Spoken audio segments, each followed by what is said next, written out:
Hi, my name is Molly Tuttle, and I'm talking about clawhammer guitar style. And this style is really similar to clawhammer banjo. It's the same right hand technique, and usually play in an open tuning that's similar to a banjo tuning. So the tuning that I'm in right now, if I were to take my capo off, it's going to be D, G, D, and then G, C, D. So it's like an open G, but then you have this C. So it's kind of like a G sus4, and it gives it a modal, kind of minor-y sound. And so what I'm doing with my right hand is it's the same as the clawhammer banjo, except instead of having a high string on the top, which is your high G string on the banjo, you're going to hit with your thumb, you hit either the 5th string or the 6th string. So I'm going down, hitting the strings on a downstroke with my index finger and sometimes my middle finger too, and then going up and plucking the string with my thumb. So it's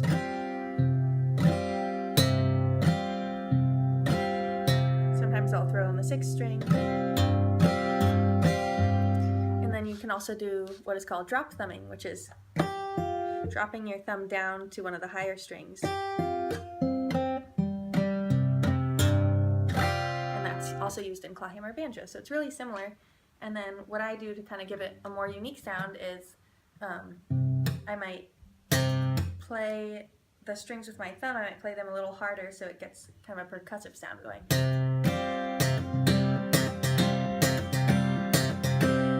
And I'm using a rhythm that's a little more syncopated than you might play on clawhammer banjo, so I'm going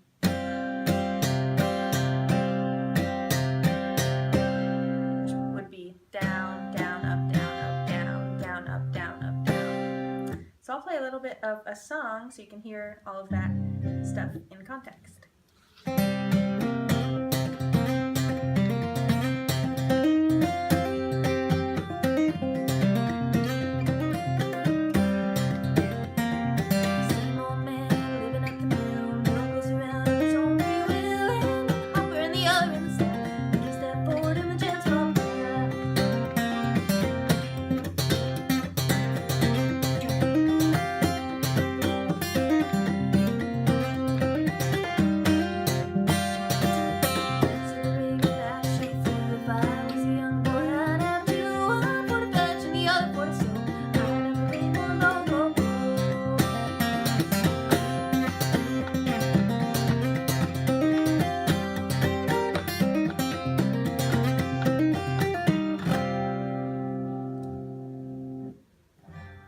Hey folks, I'm over here at the Woodstock Luthier Invitational, and just taught a clinic.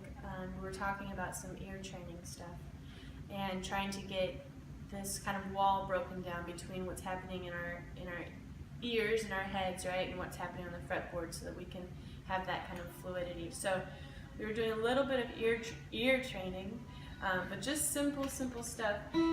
Starting to sing as a way of figuring out what you want to have happen on the fretboard.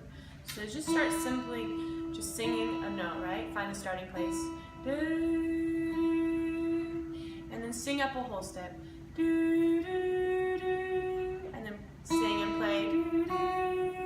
Then you can just play it. And start to make up little phrases for yourself using little steps.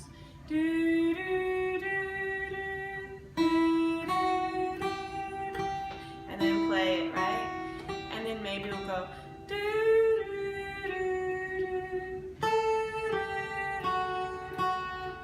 and then take little tunes that you already know. So maybe that's a fiddle tune, maybe it's a children's tune or whatever.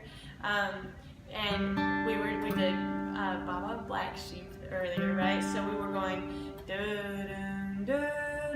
and find that interval. Continue from there with the whole tune. So the whole idea is to just start with small building blocks and start with what you know already.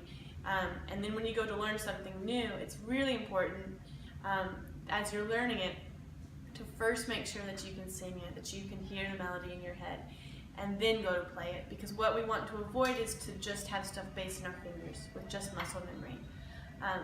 And so we want to be able to just know it first melody-wise and then go play it. And then do some playing, singing at a certain point when you get there.